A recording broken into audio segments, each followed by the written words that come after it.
Hello student, आज की video में हम बात करने वाले हैं टेकिंग अ ड्रॉप के बारे में। कई सारे बच्चे ऐसे हैं जो इस साल भी ड्रॉप का प्लान कर रहे हैं, एमबीए पीजीडीएम नहीं करने जा रहे हैं, ग्रेजुएशन कंप्लीट हो चुकी है, चाहते हैं ड्रॉप करने का और मन में है डर ड्रॉप को लेके कि ड्रॉप करना मेरा सही स्टेप है या नहीं। तो आज की वीडियो में हम बात करेंगे कि ड्रॉप आप किन कंडीशंस में ले सकते हैं और किन कंडीशन में आपका ड्रॉप बिल्कुल सही स्टेप रहेगा। यानी कि उन सब बच्चों को हम जवाब देने वाले हैं जो ड्रॉप लेने का प्लान कर रहे हैं। बिना देरी के शुरू करते हैं आज की वीडियो।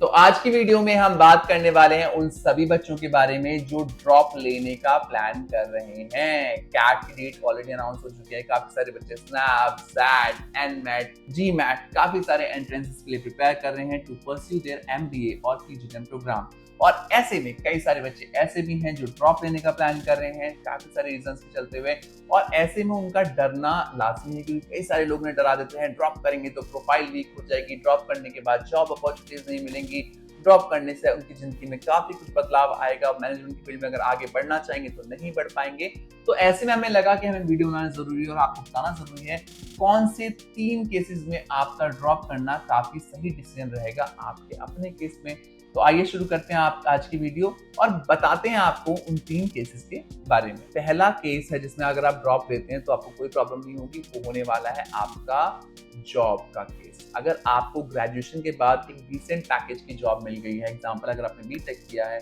या बीबीए किया है या बीसीए किया है, उसके बाद आपको किसी बड़ी कंपनी में, किसी ऐसी कंपनी में जो रिनाउंड कंपनी है, उसमें आपको एक अच्छी पोजीशन मिल गई है, अच्छा काम मिल चुका है, आपको प्रोफाइल आपकी ठीक ठाक है, आपको पसंद है वो प्रोफाइल, और जहाँ पे आपको लगता है कि आप कंटिन्यूएशन में 1 से 2 साल तक काम कर सकते हैं, जो कि एक डिसेंट अमाउंट ऑफ एक्सपीरियंस होता है, इसमें अगर आप काम कर पाते हैं एक अच्छे पैकेज के साथ, तो वो पर्टिकुलर केस ऐसा होगा जिसमें आपका ड्रॉप लेना फुली जस्टिफाइड होगा, क्योंकि आपकी प्रोफाइल को और भी बेहतर बना देता है और एक्सपीरियंस के बाद आपकी समझ काफी ज्यादा बढ़ जाती है मैनेजमेंट के फील्ड में। तो अगर आप आगे जाके अपना एमबीए करेंगे या पीजीडीएम करेंगे, वो आप एक्जीक्यूटिव एमबीए भी कर सकते हैं या फिर ऑनलाइन भी कर सकते हैं, जो भी आपका डिसीजन होगा उस टाइम पे, वो आपके लिए काफी फ्रूटफुल रहेगा। बट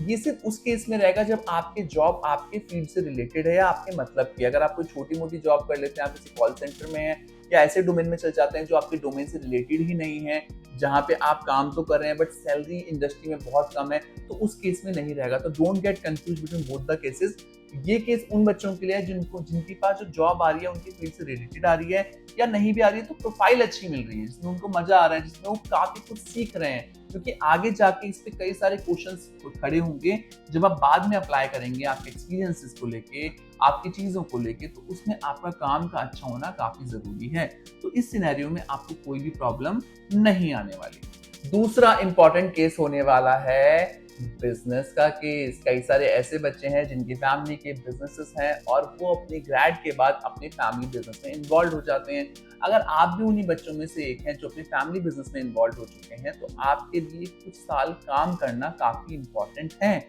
अगर आप अपने फैमिली बिजनेस में बात हम करें उस बिजनेस की जो रजिस्टर्ड बिजनेस है, अगर आप बिजनेस के में जुड़ गए हैं, आप बिजनेस में कुछ काम कर रहे हैं, तो आपके लिए वहां पे काम करना काफी इंपॉर्टेंट है, क्योंकि आफ्टर गिविंग 1 और 2 ईयर आपको समझ में आएगा कि आपको कौन सी स्पेशलाइजेशन में आगे बढ़ने की जरूरत है। अगर आप इंस्टेंटली आगे बढ़ते हैं तो उस केस में आपको कई बार पता नहीं होता कि आप किस स्पेशलाइजेशन में आगे बढ़े और कौन सी स्पेशलाइजेशन आपके बिजनेस के लिए, आपके लिए काफी अच्छी रहेगी। तो ऐसे में आप अगर 2 साल अपने बिजनेस में काम कर लेते हैं, मिनिमम 2 इयर्स की बात करेंगे, 1 ईयर भी कई लोग करते हैं, बट मिनिमम 2 इयर्स तक अगर आप काम कर लेते हैं अपने पर्टिकुलर बिजनेस में, तो उस सिनेरियो में आपके लिए काफी अच्छा रहेगा बाद में मैनेजमेंट प्रोग्राम करना, बाद में एमबीए या फिर पीजीडीएम करना, बिकॉज आप अपने बिजनेस में काम करने के बाद समझेंगे कि कौन से वो मैनेजमेंट के रोल्स हैं जिनमें आपको आगे जाके पढ़ना है, जिसमें आपको आगे स्टडीज की जरूरत है। तो ये आपको कब समझ में आएगा? जब आप अपने बिजनेस को टाइम देंगे, क्योंकि अभी तक तो आप ग्रेजुएशन में लगे रहे, अभी तक तो आप 12th की और डायरेक्ट पढ़ाई कर रहे थे, तो कहीं ना कहीं आप में सीरियसनेस नहीं थी, कहीं ना कहीं वो आपके साथ वो चीजें नहीं थी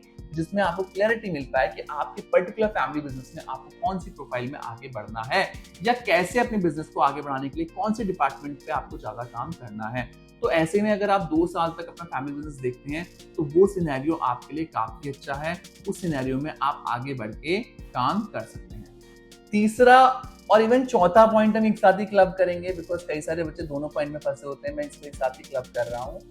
तीसरे पॉइंट में अगर आपके पास कोई स्टार्टअप आइडिया है, क्योंकि इंडिया अभी बहुत तेजी से आगे बढ़ रहा है,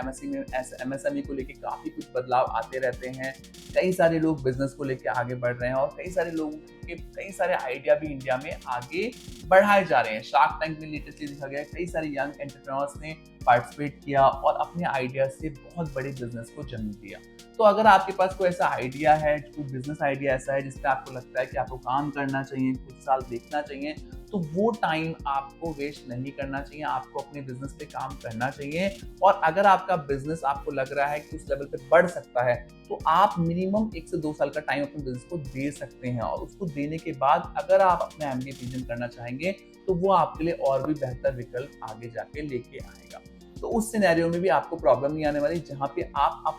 अपनी ब्रेनस्टॉर्मिंग करके अपना बिजनेस डेवलप कर रहे हो। अभी कई सारे ऐसे रिसेंट एग्जांपल हैं जहाँ पे 21, 22 साल के बच्चों ने इतने बड़े बिजनेस स्टैब्लिश किए हैं कंट्री में। तो अगर आपके मन में कोई ऐसा धांसू आइडिया है जो जन्म जिसने लिया है, जिसको आपको लगता है कि अगर आप टाइम दोगे तो काफी अच्छा बना पाओगे, तो उस सिनेरियो में आपका डायरेक्ट एमबीए पीएचडी करना बेवकूफ़ी रहेगा। उस सिनेरियो में आपको उसी टाइम पे उस आइडिया पे लग जाना चाहिए, ताकि कोई और दूसरा बंदा उस आइडिया पे काम ना कर पाए। तो उस सिनेरियो में भी आपका जस्टिफाइड रहेगा। चौथा पॉइंट मैं तीसरे के साथ ही क्लब कर रहा हूँ, वो उन बच्चों के लिए जिनके पास फाइनेंशियल प्रॉब्लम चल रही है, जिन बच्चों के पास फाइनेंशियल प्रॉब्लम है, जो पैसे जिनकी प्रोफाइल तो बहुत स्ट्रांग है, बट कहीं ना कहीं फाइनेंशियल प्रॉब्लम्स के चलते वो टियर 1 कॉलेजेस की फीस सपोर्ट नहीं कर पाते। मैक्सिमम टियर 1 कॉलेज की फीस बहुत ज्यादा है। उस केस में हाँ, अगर उनके पास कुछ एक आधा ऑप्शन ऐसा है जिनकी फीस बहुत कम है, जहाँ पे स्पॉन्सर्ड प्रोग्राम मिल रहे हैं, वो चीजें ठीक है, जहाँ पे स्कॉलरशिप मिल रही है। बट अगर आप स्कॉलरशिप कैटेगरी में भी नहीं आते, आपके पास फीस भी उस लेवल की नहीं है, तो उस केस में आपका कुछ साल काम करने के बाद आगे आके बढ़ना बहुत ज्यादा इंपॉर्टेंट रहेगा, बिकॉज उस केस में आपके पास पूरे फंड्स रहेंगे अपनी एजुकेशन को लेके, क्योंकि ये एजुकेशन थोड़ी एक्सपेंसिव पड़ती है। तो उस केस में जितनी जल्दी आप काम करके अपने आप को आगे बढ़ाएंगे, उतना अच्छा आपको आगे जाके रिजल्ट मिलेगा। आज की वीडियो में हमने बात की पर्टिकुलरली उन सिचुएशंस के बारे में जिन सिचुएशन में अगर आप गैप लेते हो तो आपके लिए वो गैप काफी अच्छा रहेगा, आपकी प्रोफाइल के लिए काफी अच्छा रहेगा और आप शायद से फ्यूचर में जब एमबीए या फिर पीएचडी करें तो उस केस में आपके पास फ्रूटफुल रिजल्ट आ पाएंगे। आशा करते हैं आज की वीडियो के माध्यम से हम आपके कई सारे पॉइंट क्लियर कर पाए हैं और आपकी मन की दुविधाओं को दूर कर पाए हैं। फिर भी अगर कोई डाउट है, कोई पॉइंट है जिसका आपको क्लैरिटी नहीं है, तो स्क्रीन पे दिए गए नंबर पे आप हमें कांटेक्ट कर सकते हैं। हमारी टीम ये पूरी कोशिश करेगी कि आपके सभी डाउट्स का निवारण किया जा सके। Thank you so much for watching us. Best of luck.